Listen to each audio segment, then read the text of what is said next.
जीवन सचता रहे, जीवन संवरता रहे।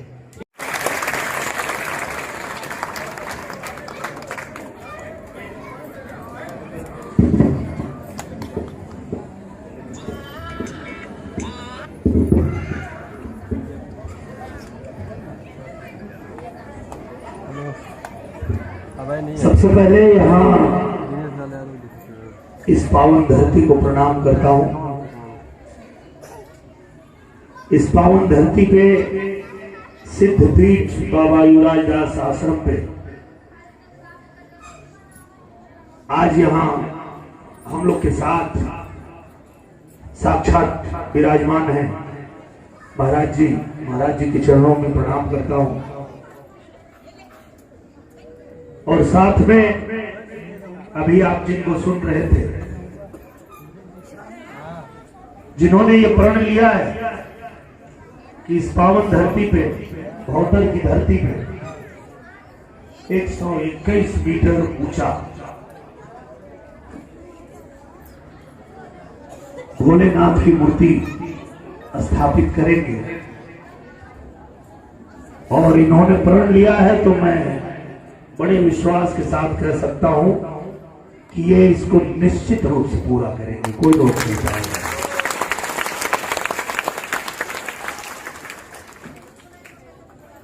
और ये विश्वास, ये भरोसा इसलिए है कि जब कोई व्यक्ति अपने मन में कुछ ठान ले कि मुझे करना है, तो उसी दिन आधा काम तो हो जाता है। जिस दिन आपने ठान लिया कि इसको करना है, और महाराज जी ने ठान लिया है, तो वो कर पाएंगे, क्योंकि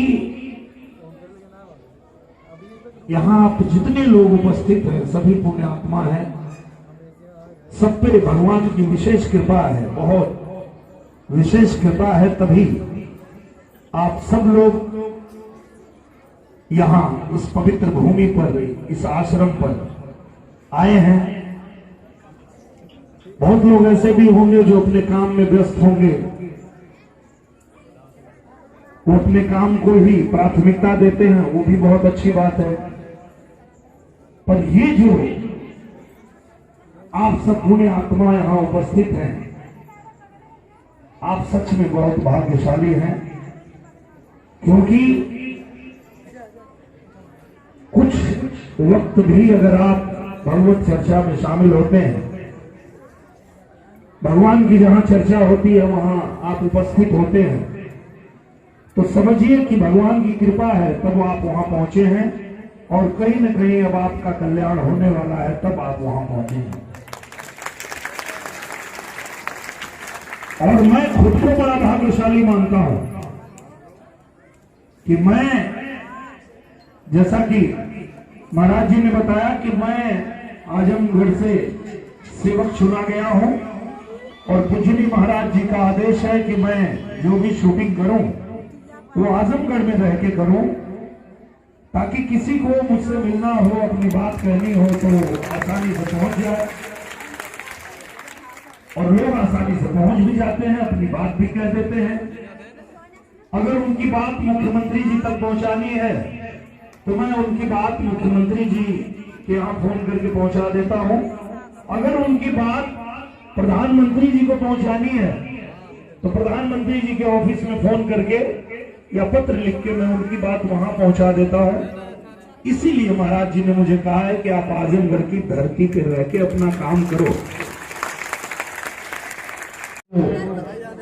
इस आश्रम की सेवा कर रहे हैं, राम ने उनको वो काम दिया है, वो अपना राम का काम कर रहे हैं।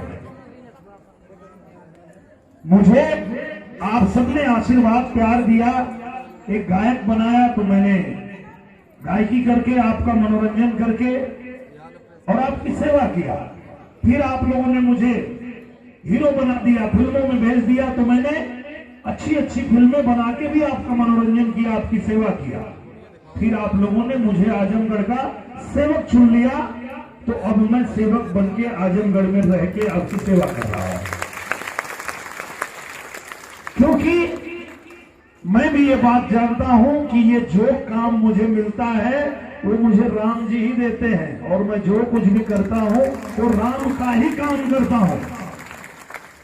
और अगर आप राम का काम करने के लिए आतुर हैं, कहा जाए ना कि अरे बड़ा एकदम आतुर हमर दवाई एकदम एक लगा था कि छेने ना, तो जोने आदमी के अंदर राम का काम करे का आतुरता हुई, वो आदमी के जीवन में हमेशा सफलता मिली होगी, केवल रोक ना पाई भैया।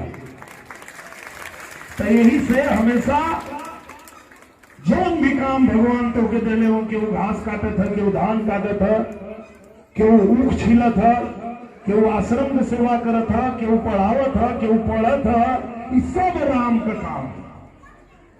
राम के मर्जी के बिना केहू के कोनो काम मिलल ना, और जो काम मिलल हो कि राम के काम समझ के अगर करा तो जवन जीवन में चाहे कुल राम जी दे दिया। प्रभु चरित्र सुनबे को रसिया, राम लखन सीता मन बसिया। प्रभु जी के चरित्र का वर्णन हो रहा हो, महाराज जी कर रहे हो, पूजनीय महाराज जी कर रहे हो, और उसमें आपको अगर रस आ रहा है, राम की चर्चा हो रही है, और राम चरित्र सुनने को रसिया, राम के चरित्र को सुनने में आपको रस आ रहा है, मजा आ रहा है, बस समझ लीजिए आपका कल्याण होना तय है। राम की चर्चा में अगर रस आने लगे, राम की चर्चा में अगर मजा आने लगे, समझ लीजिए हो गया कल्याण। अब आपको कोई दुख नहीं सताएगा, क्योंकि अब आपको राम में लीन होने में मजा आने लगा। भगवान की जो सब माया है, सब लीला है, सब चल रहा है, उनकी कृपा से चल रहा है। हम चल रहे हैं, आप चल रहे हैं, हमारी सांस चल रही है, ये सब कुछ एकदम ईश्वर की कृपा से हो रहा है। आपको जो काम मिला है भगवान का काम समझ के करिए, चिंता करने की आवश्यकता नहीं है। जिनको न समझा मर्म मंदिर का, उन्हीं मूर्खों के सीने में ये सीधा द्वार है मंदिर। भैया